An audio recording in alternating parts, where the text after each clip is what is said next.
Welcome to the Rugby Obsession Deep Dive. Imagine a sports rivalry that spans, more than 70 years. Right, which is a massive amount of time in modern sports. Yeah, exactly. And on one side, you have this reigning global powerhouse, a national team that is just defined by year-round tactical drilling and, well, absolute ruthless precision. The ultimate machine, basically. Exactly that. But then on the other side, you have a team of relative strangers who essentially met in a hotel lobby on a Tuesday. Which is just wild to even think about in professional rugby. It really is. I mean, logically, the powerhouse should dominate every single time they step onto the pitch. Yet, after 70 years and 9 brutal encounters, these two sides are completely, perfectly tied. Perfectly tied. It defies all logic. It really does. But before we jump into this incredible clash of chaos versus order, please make sure you subscribe to the Rugby Obsession YouTube channel and newsletter from the link in description. Yeah, you're definitely going to want to be plugged into the community for this one. Oh, absolutely. So we are looking at the Springboks versus the Barbarians. And what makes this deep dive, which is based on a great article by Garen Lambley, so compelling is that it isn't just about match results. Right. It's really a psychological study, the ultimate tactical paradox, How does spontaneity consistently survive against a drilled, industrialized rugby machine? I've been thinking about this all week, and the best way I can visualize it is that it's like watching a classical orchestra trying to battle a jazz ensemble. Oh, I really like that analogy. Right, because the Springboks, they have sheet music. Every single player knows exactly where they need to be at exactly what second to execute a rolling maul or a defensive press. But the Barbarians are just improvising based on who happens to be holding the ball. Exactly. And ironically, it seems incredibly hard for the orchestra to defend against musicians who, well, they don't even know what note they're going to play next. That is the perfect framework for this rivalry. Because structure relies on predictable patterns, right? Right. A world-class defensive system is built on anticipating what the opposition will do. Which you can't do if the opposition is just winging it. Exactly. If the attacking team doesn't even have a set structure, they don't produce the cues that a structured defense relies on. I mean, you can't read a playbook that just doesn't exist. Okay, let's unpack this history then, starting right at the beginning. 1952, Cardiff Arms Park. A very, very different era of rugby back then. Oh, totally. Heavy leather balls, muddy pitches, just a game built entirely on forward-dominated grinding. The Springboks come out and win that inaugural clash 17-3. Which, in that specific context, a 14-point margin is just a dominant, suffocating victory. It felt like structure simply crushing spontaneity, didn't it? It did, and frankly, that's what the rugby world expected to happen. A national pack that has scrummaged together for years should technically dismantle a scratch pack. Right, that makes total sense. But then the narrative of chaos versus order really takes off a decade later. 1961, back in Cardiff. This is where it gets crazy. Yeah, the Barbarians don't just win, they shut out the Springboks entirely, 6-8. Which is an incredible feat against South Africa. Wait, I really need to understand the mechanics of that 1961 shutout. Because keeping the Springboks to 0 points isn't about attacking flair. That requires a synchronized, ironclad defensive line. It absolutely does. So how does an invitational side, with only days to prepare, organize a defense capable of neutralizing that pack? Well, what's fascinating here is how the Barbarians operated in the amateur era. Yes, they were invitational, but in the 50s and 60s, they often selected heavy contingents from a single home nation. Oh, so they weren't all strangers. Right, or they used combinations of British and Irish Lions who had literally just toured together. So they imported these mini units of chemistry into the squad. That makes a lot of sense. They could absorb the Springbok physicality because, well, they had players who had faced that exact physicality in test matches just weeks prior. Okay, borrowed chemistry. I get that. Yeah. And that sets up this incredible back-and-forth pendulum. In 1970, we moved to Twickenham, and the Springboks reclaimed the lead, winning 21-12. Looking like South Africa is finally going to pull away and establish dominance. Exactly. But then there's this massive 24-year gap in the fixture. They don't meet again until 1994 in Dublin. And the Barbarians strike right back. Yeah, they win 23-15, leveling the series again at 2 wins apiece. And this brings up a crucial factor that dictated the first half-century of this rivalry, which is geography. How so?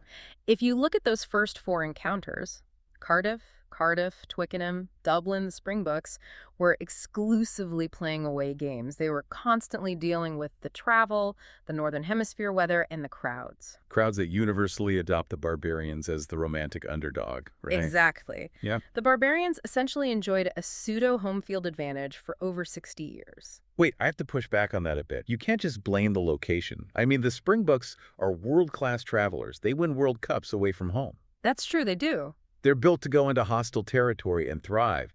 Is it really just the stadium, or is there something fundamentally disruptive about the Barbarians' play style that South Africa just couldn't figure out? It's a fair challenge, but you have to separate a normal away test match from a Barbarians fixture.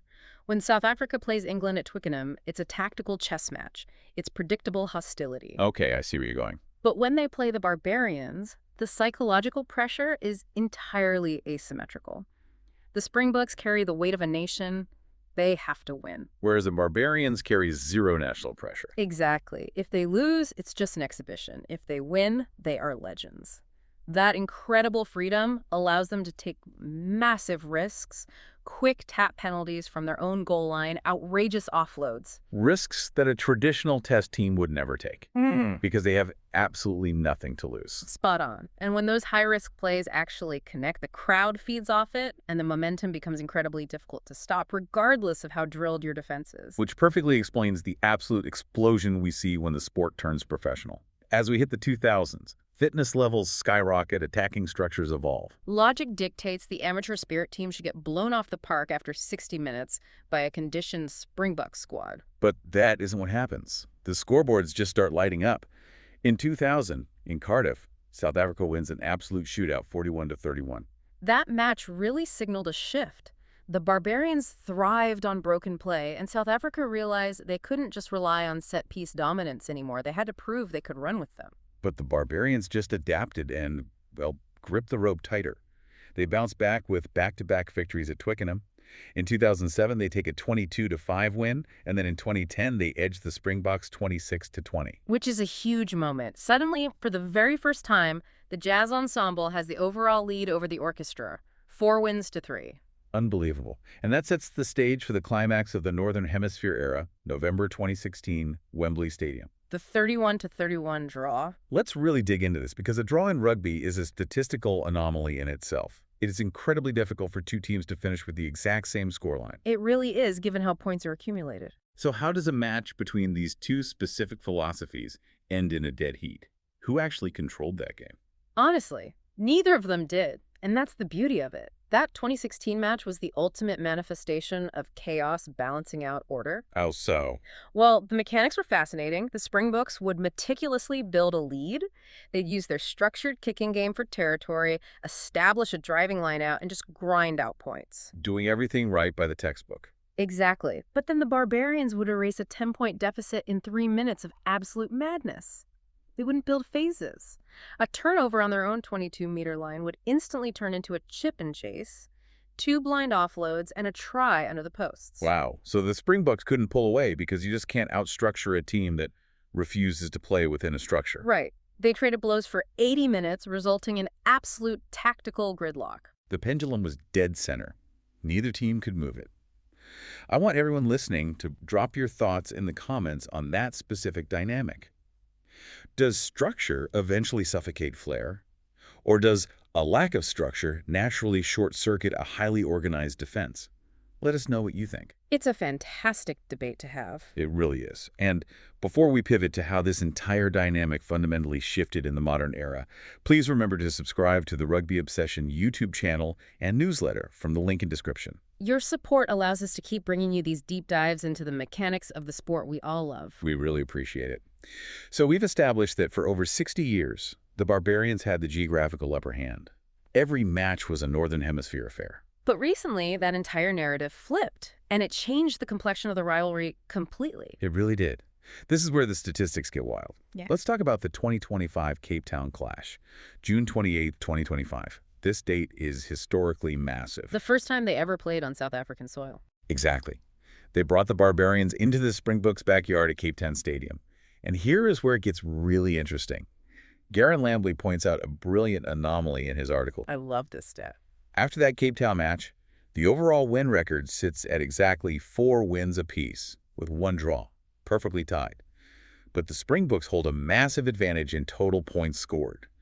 204 points to the Barbarians' 161. That is a 43-point differential in a mathematically tied series. Right. So how does that happen? Because of that single match in Cape Town, South Africa didn't just edge out a win. They absolutely dismantled the Barbarians 54-7. A 47-point winning margin, the largest in the history of the fixture. Which means, if you do the math, before they played on South African soil, the Barbarians actually held a slight lead in total points scored across the previous 8 matches. It's staggering, and if we connect this to the bigger picture, it forces us to look at the psychology of a blowout. Why did the Barbarians, who fought so tenaciously for 70 years, suddenly fold and give up 50 points? Right. It has to go beyond just altitude and a loud crowd. Hmm. So what breaks them? If they are world-class players, why do they crumble? It comes down to what we call shared trauma and defensive resilience. When a highly structured national team falls behind by 15 or 20 points, they fall back on their deeply ingrained systems. Because they have years of shared experience dealing with pressure. Exactly. They know how to close ranks, slow the game down, and fight their way back into the arm wrestle. But the Barbarians don't have that fallback. They don't. When an invitational team falls behind by 20 points in a hostile foreign environment, they don't have that shared defensive DNA. The jazz ensemble stops playing together and fractures into 15 individuals trying to solve the problem on their own. Oh, wow. So once the Springboks got a 2-score lead in Cape Town, the Barbarian structure completely dissolved. Yes. The Springboks fed off the energy of that Mzansi crowd, executed their systems flawlessly, and brutally exploited that lack of cohesion. You can almost visualize it. The Springboks treating Cape Town Stadium like a fortress, completely unwilling to let an invitational side come into their home and dictate the terms. They literally weaponized their structure. Precisely. It was a national side operating at peak efficiency in an environment they completely control. It proved that while chaos can thrive in neutral territory, it struggles immensely when dropped into the absolute crucible of a South African home stadium. Which brings us right to the present day. That emphatic 2025 victory brought the Springboks entirely level in the win column. Meaning the historic record is exactly 9 matches played, 4 wins apiece, and 1 draw. So what does this all mean for you as a fan? It means the stage is set for a monumental, legacy-defining tiebreaker. This isn't just a fun exhibition match to cap off a season. No, this is for the historical bragging rights of one of rugby's most unique head-to-heads. The next meeting to determine who takes the historical lead happens on Saturday, June 20. And crucially, it is remaining on South African soil, at the Nelson Mandela Bay Stadium in Gqeberha, with kickoff scheduled for 15:00. That location is the defining variable. Now, I am going to play devil's advocate here for a second. Everyone is going to look at that 54-7 result in Cape Town and assume the Springboks are going to roll over them again. It's the logical assumption. But I think the Barbarians thrive when they are entirely written off. They are coming into this with zero pressure, and we've already established that a fearless Barbarian side is the hardest thing in the world to defend against. I think they find a way to drag the Springboks into a chaotic shootout. Well, I have to disagree with you there. The Barbarians will undoubtedly bring flair, but the Springboks at home, with a historic series lead on the line, that is a very different animal. You don't think they'll get drawn into the chaos? Not a chance. Yeah. South Africa will not want a shootout. They will use their forward pack and their kicking game to systematically suffocate the Barbarians, drain the pace from the game, and deny them the broken field ball they need to survive. I think structure and home advantage win out here. I love that we are completely split on this, and this is exactly why we need you, the listener, to jump into the comments. Drop your match predictions for this tiebreaker. Yes, who is walking away with a historical lead on June 20. Can the Barbarians regroup and reclaim their edge? Or will the Springboks leverage their home soil to finally put this rivalry to bed? Let us know. And as if the main event wasn't enough, Garen Lambley's article details another massive reason for fans to get invested. Oh, right, the doubleheader. Yes, before the Springboks and the Barbarians take the field, fans are getting a spectacular curtain raiser. South Africa's next best will be in action, with SAA taking on Zimbabwe. Now, for those tracking the broader landscape of South African rugby, we know that an SAA match is never just a warm-up. This is an audition. It absolutely is. The SAA squad represents the immediate future. These are the players knocking on the door of the main Springbok squad. Desperate to prove they belong in the national setup ahead of the next World Cup cycle. Exactly. Testing themselves against a highly motivated, physical Zimbabwean side is the perfect pressure cooker.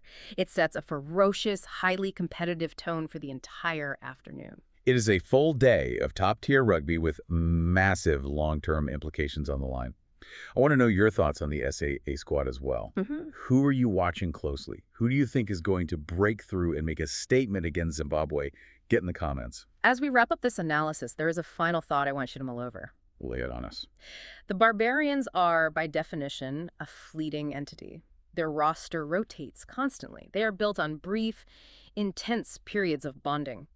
Yet across 9 matches, spanning over 70 years, they have managed to perfectly mirror the success of the deeply ingrained long-term precision of the Springboks. Which is just incredible to think about. It forces us to ask a profound question about the nature of this sport. In the end, what is more resilient? A system designed to control every variable, or the sheer, unstructured brilliance of individuals adapting in the moment? Chaos versus order. And right now the scoreboard says it is a dead heat. What an incredible sport. We are so excited to see how this next chapter unfolds in Gqeberha. It's going to be unmissable. Definitely. Before we go, please remember to subscribe to the Rugby Obsession YouTube channel and newsletter from the link in description. We rely on your support to keep analyzing the tactics, the history, and the psychology of the game. Thank you guys so much for the support. We really appreciate it. So thank you for listening to the Rugby Obsession Deep Dive, and we'll look forward to you listening to our next episode.